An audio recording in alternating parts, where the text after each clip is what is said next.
G'day guys, John here for BALO Marine, and today I'm going to start doing restoration on the Redback. So I've already cleaned out the inside of it. I took a bit of footage of that, so I'll show you that in a minute. But I'm just about to now take the motor off. I've disconnected the steering, disconnected the throttle controls. I'm going to take the motor off, hang it up somewhere, and then I'm going to take the boat off the trailer so we can start doing our restoration work. So I'm going to get this motor off and then I'll go through what I'm doing.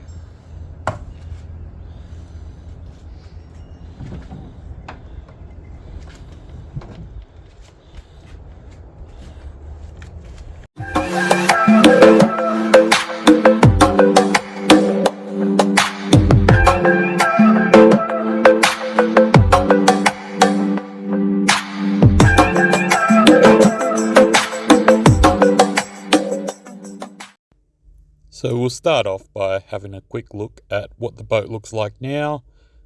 Needs a bit of a clean up on the inside. I'll hose all this out and dry clean it. You can see the corrosion up the front there. It's got the black bitumen paint there because I was trying to stop some of the water coming in. I was trying to prolong it as much as possible. As we walk around here, there's the old mud guard, rusted. Got to get rid of that. We can see how scratched up and beat up the boat is. Nice big solid gouge there. Not sure what I hit there. Looking underneath, you can see that the paint's wearing off, it's flaking. It is taking on quite a bit of water, so it was time to do a bit of a restoration and get her back looking nice again. So hopefully I can fill the holes in and fix her up. Well, hopefully I can find the holes. So I've left the fuel in there because I'm going to start the motor up. It is running beautifully as always. I just wanted to start it up and give it a bit of a run because the motor's not going to get used for a little while while the boat's being fixed up. So I thought I'd give it a run, and I wanted to actually run it out of fuel to make sure there's no fuel sitting in the carburetor while it's hanging up on the fence for a few weeks.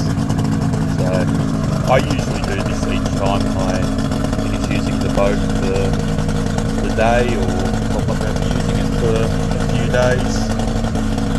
I like to get rid of all the salt water out, but I like to make sure there's no fuel sitting in the carburetor. It's just my idea of not gumming it up. So we can see here I've hosed it out at this point, just to try and clean it up a little bit, and you can see everything sitting there. It's just draining out at the moment, but there was a lot of leaves and sticks and things that were clogging up those channels. So as you'll see as I walk around the boat, the inside of it's not in the best condition. It takes on a fair amount of water now, so that's one of the reasons why it needs to be restored. But also, I just want to pretty it up. It got a lot of scratches over the years, so it's time to bring it back to its former glory and stop bashing it into things. So, I'm gonna give it a hit with the gurney, and then I'll take it off the trailer, and at the same time I can start working on the trailer. Alright guys, let's get into it. Okay guys, so I've used the gurney on it, cleaned it out as best as I can for now. So now the fun part of taking it off the trailer by myself. I did ask Jock to help me with this, but he said it was going to be too hard for him and he couldn't be bothered, so thanks Jock. So generally, taking the boat off the trailer is probably better if you've got multiple people. However, I didn't have that luxury, so here I am just pushing it off. Luckily, I'm already going to be fixing up stuff on the bottom, so if I do scratch it or do any damage, well, I'm already going to be fixing it. I tried to be as gentle as possible, but, you know, how gentle can you be when you're taking a boat off a trailer onto concrete? I did have my dad in the background filming this and telling me when I was getting close, so I could just put it off, like lift it off at the end there and then take the trailer away. So now it's off there.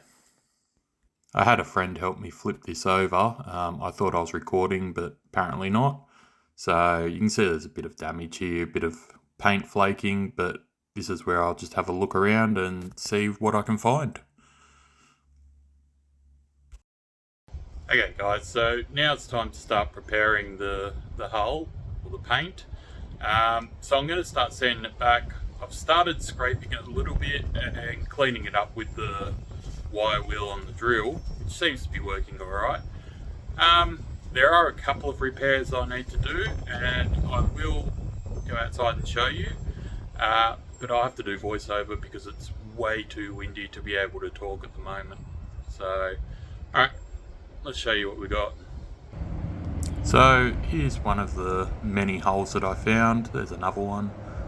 I actually found 23 holes all up. There could be more that I didn't find. Well, I'm pretty sure I did find them all. With the keel, I'm pretty sure that there's a lot of leaks inside it, so I've actually sealed that up. You can see here that there's one of these corrosion pimples, as I like to put it, blisters. When you pop it, there's a bit of goo that comes out. That's always nice. So there's a bit of moisture in there, as well as normally it's just a white powder, but there's a bit of moisture in there as well. So yeah, there you can see it all. There's quite a few of those spots on the outside and the inside, which now have been cleaned up. Hopefully I can stop that from happening again, but anytime there's paint over somewhere like that, it can happen. Now bubbles like that are actually welds, but then you find ones like this one and all that powder comes out, and that's all just corrosion. So I had to clean it all up, take it back to bare metal and clean it up.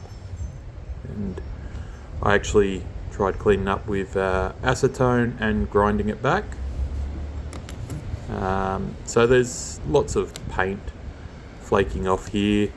There's actually, someone has sealed this keel up before and they've used just standard silicone. Now I don't know who did that. I've painted over it in the past, but I never bothered to check what it was. See, there's more little holes there. So, and there's some deep gouges in here. This hole has been patched up before by the look of it. There's something in there. But yeah, there's a lot of deep gouges. The keel's not exactly straight anymore, but I straightened it up a little bit. I don't want to do too much damage. But yeah, a lot of scratches getting it on and off the trailer as well, especially when it's quite rough. So here I go, sanding it. I'm not even sure if the sander's plugged in or I'm just moving the sander around really quickly there. It's been sped up a little bit, so it could be either. I didn't want to take too much paint off the boat either. That was a big thing for me. I want to leave as much of it sealed as possible, just get to the problem areas. Okay, let's go through where some of the holes are on this. So we've got one there. There's a bit of corrosion up here. That's nothing.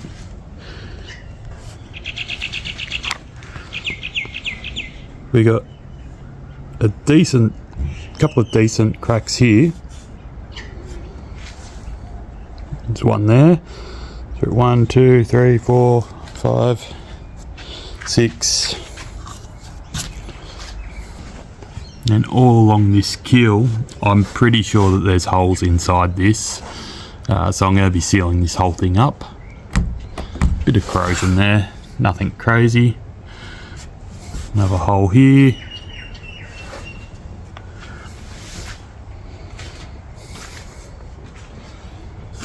Another hole here. Another hole here.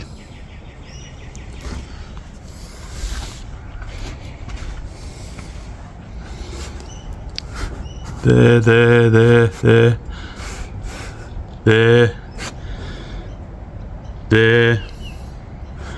Up here there's a couple.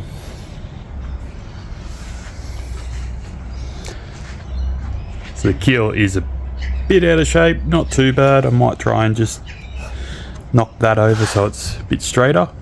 I'm going to seal this up so no water can get in there. We have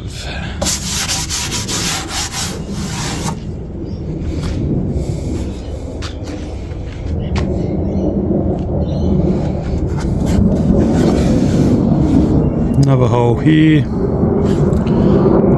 one little one there, it's a big one, another one here.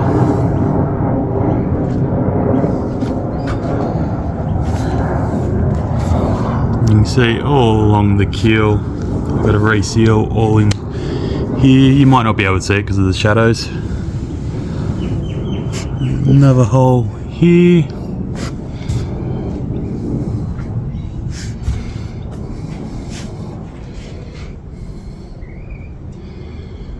And there's some more holes just up the back here. Not sure how well they'll show up on here. The sort of little pinholes.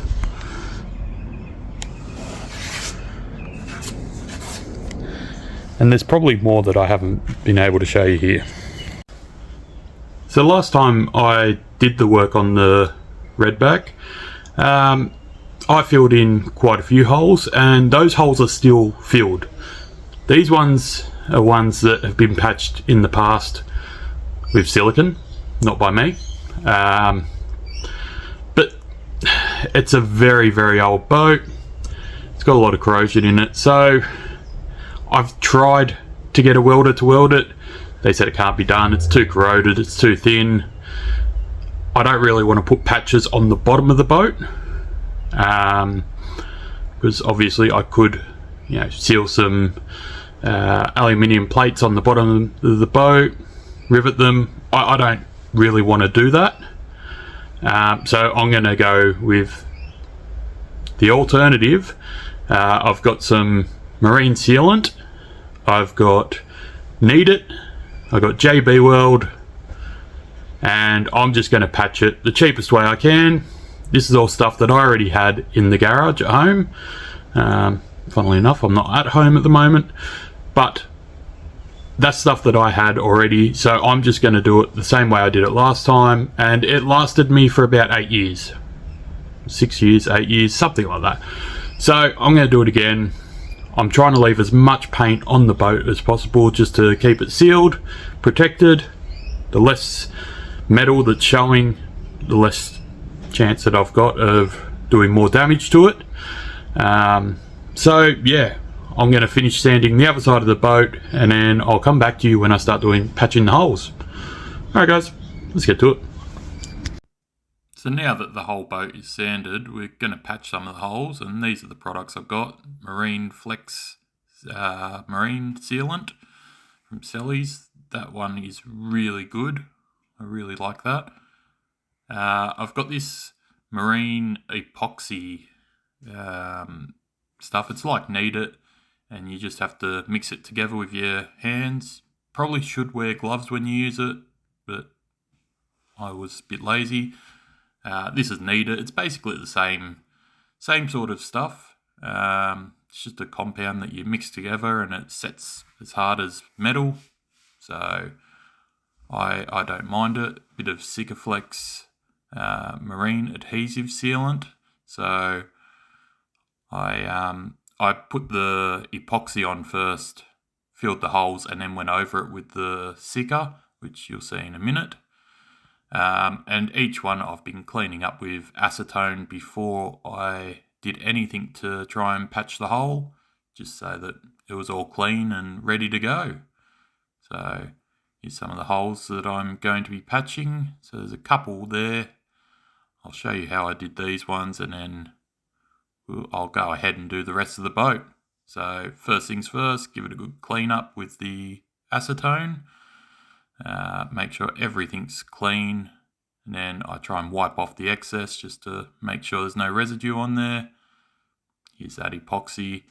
Really, I should be wearing gloves, but well, I didn't. So, but all you have to do is just break off as much as you think you need, roll it around your hands, mix it all up, hence why I should be wearing gloves, but yeah, didn't.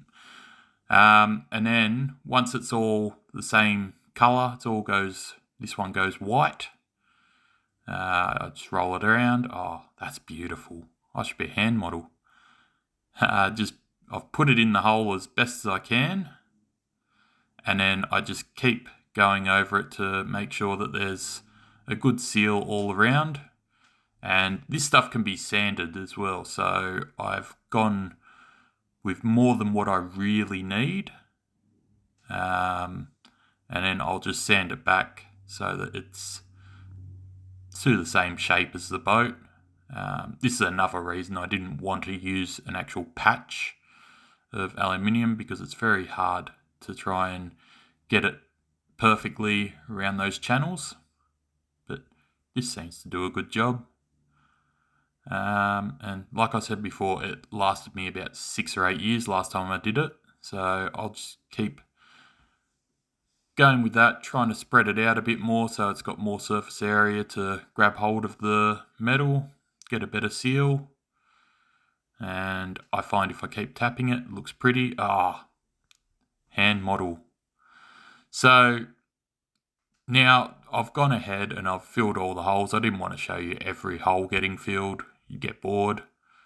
So I've done that, and then I go back, sand it all so that it's nice and smooth. The next part is the Sigaflex. So I put that on. You don't really need to do this necessarily, but I just wanted to be sure of it. So I try and smooth this out as best I can. Again, you can sand this back. I didn't. I left it as it was. I'm not trying to make the boat look perfect. I'd rather have a bit of extra protection there, and yeah, I'll just try and smooth it out as much as I can with this scraper. Make sure that I use enough to cover the whole patch and go a bit extra, and then just smooth it all out. It's looking beautiful already. So once I'd gone over all the patches, I painted the bottom and then the sides with a rubber membrane, and then I've gone over it with this black gloss oil because I want to try and make the colours the same as they used to be. And I didn't bother filming me painting because I didn't really think anyone would be interested, and I am not good at painting. So here it all is. That's pretty much how the bottom is going to stay. It's had 4 coats of the rubber paint and then 3 coats of oil-based. So it's looking pretty good. Alright guys, well that's pretty much the end of this video. There is going to be some more videos on fixing up the Redback, so I will be doing another one soon. I'm going to be putting a timber flooring on the inside once I've painted the inside. So there'll be a video on putting the timber flooring in, and then after that, once everything's back to normal, I'm actually going to put a 12-volt system in there. So I'll do a bit of recording on that. And one thing that I'm trying to do with all these videos on the Redback is I'm trying to do it as cheaply as possible, I guess, or as budget friendly as possible. That would be a better way. Doesn't necessarily have to be cheap to be budget friendly. So a lot of the things that I'm using are just things that I've got at home already, or if I don't have them, they will be rather inexpensive. And it's basically just to show you don't need to spend a lot of money to get out on the water, even if your boat's not in the best condition. The Redback, I've had it for a long time, and I haven't actually spent a lot of money on that boat. So there are ways, as long as you can do things yourself, there are definitely ways to get out on the water fairly cheaply. But I mean, boat, we all know boat stands for break out another $1,000. So, you know, nothing is cheap with boats, but it doesn't have to be overly expensive either. So the main thing is getting out in the water, enjoying yourself, and that's what we try to promote here. So, all right, guys, thanks for watching. I hope you enjoyed it. If you did, don't forget to like and subscribe, comment, share, do all sorts of things, because why not? It helps us out a lot, and we're trying to keep bringing you more videos, more enjoyable content, and hopefully you can learn something from it as well. So, all right, guys, stay safe, and we'll catch you in the next video. See ya.